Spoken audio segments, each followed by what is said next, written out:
ఈరోజు కథ బంధం బాధ్యత కాదా. రచన కె కనకదుర్గ గారు. కథ చివరి వరకు విని నచ్చితే తప్పకుండా లైక్ చేయండి. ఇంకా కథలోకి వెళ్ళిపోదాం. పెళ్లివాళ్ళు మళ్ళీ కబురు చేశారు. సమాధానం ఏమీ చెప్పకుండా ఎన్ని రోజులు వాళ్ళని మభ్యపెట్టాలి, అసలు నీ నిర్ణయం ఏమిటి అని కూతుర్ని నిలదీసింది మీనాక్షమ్మ.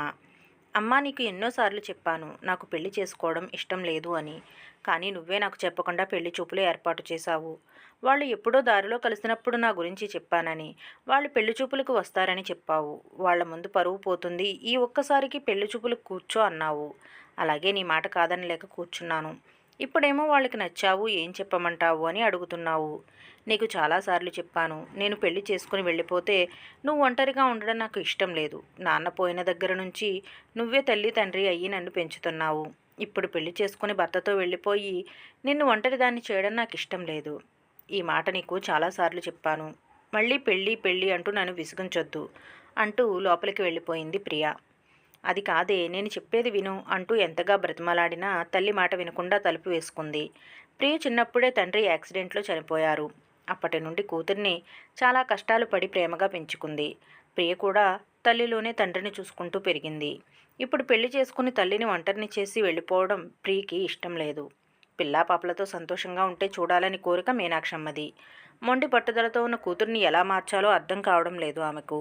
పెళ్లివారు మళ్ళీ ఫోన్ చేశారు. మా అబ్బాయికి మీ అమ్మాయి ప్రియ బాగా నచ్చింది, అందుకే మీ అభిప్రాయం కోసం అన్నిసార్లు ఫోన్ చేస్తున్నాం. ఏమీ అనుకోకండి వదిన గారు అంటూ అవతల నుండి వరుసలు కూడా కలిపేశారు. అదే అండి, ఒక వారం రోజులు గడువు కావాలి. అమ్మాయి కొంచెం బిజీగా ఉంది, ఆఫీసులో ప్రాజెక్ట్ వర్క్ అని తడబడుతూ చెప్పింది కామాక్షమ్మ. సరే మీ ఇష్టం, కానీ మీరు చెప్పే నిర్ణయం మీదే మన ఇరు కుటుంబాల సంతోషం ఆధారపడి ఉంది అంటూ కాల్ కట్ చేశారు. ఏంటో ఈ పిచ్చి పిల్ల, దాన్ని ఎలా మార్చాలో నాకు అర్థం కావడం లేదు. నాకు ఎవరూ తోడు లేరని బాధపడుతుందే కానీ తన జీవితానికి ఒక తోడు ఏర్పడాలి అని ఆలోచన లేకుండా పోయింది. ఈ సమస్యకు పరిష్కారం ఏమిటో అర్థం కావడం లేదు అని దిగులుగా కూర్చుంది మీనాక్షమ్మ. ఒకరోజు సూపర్ బజార్లో పెళ్ళికొడుకు అవినాష్ కనిపించాడు. అవినాష్ వెంటనే మీనాక్షమ్మని గుర్తుపట్టి పలకరించి బాగున్నారా అండి అన్నాడు ఆప్యాయంగా. బాగున్నాం బాబు, నిన్ను ఇలా చూడడం చాలా సంతోషంగా ఉంది. మా ఊరు ఎప్పుడు వచ్చారు అని అడిగింది. నిన్ననే ఫ్రెండ్ పెళ్ళి ఉంటే వచ్చాను, మిమ్మల్ని కలవాలి అనుకున్నాను, కానీ మీకు ఏమైనా ఇబ్బందేమో అని అన్నాడు సంశయిస్తూ. అవినాష్ ఇల్లంతా ఒకసారి చూశాడు. ఇల్లు చాలా అందంగా అలంకరించి ఉంది. గోడలకు ఎటువైపు చూసినా ప్రియా మీనాక్షి గారు కలిసి దిగిన ఫోటోలు అందంగా ఉన్నాయి. ప్రియా చిన్నప్పటి నుండి ఇప్పటి వరకు ప్రతి సంవత్సరం దిగిన ఫోటోలు అక్కడ తగిలించి పెట్టారు. ఆ ఫ్రేమ్స్ అన్నీ చూడగానే చాలా ముచ్చటగా అనిపించాయి. మీనాక్షమ్మ కాఫీ తీసుకుని వచ్చి ఆ ఫోటోల్ని చూస్తున్న అవినాష్తో కాఫీ అందిస్తూ, మా అమ్మాయికి నేనంటే పిచ్చి ప్రేమ, నన్ను వదిలి ఉండాలంటే ఉండలేదు. తండ్రి లేని బిడ్డ అని ఎంతో గారాబంగా ప్రేమగా చూసుకున్నాను. తనకి కూడా నేనంటే అదే ప్రేమ. అందుకే దాన్ని పెళ్లికి ఒప్పించాలంటే చాలా కష్టమైపోతుంది.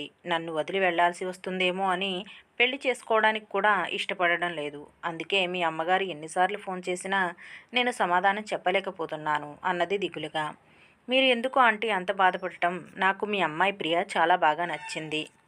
మీకు అభ్యంతరం లేకపోతే మీ అమ్మాయితో పాటు మీరు కూడా మా ఇంటికి వచ్చేయండి. మాది చాలా పెద్ద ఫ్యామిలీ, అందరం కలిసే ఉండొచ్చు అన్నాడు అవినాష్.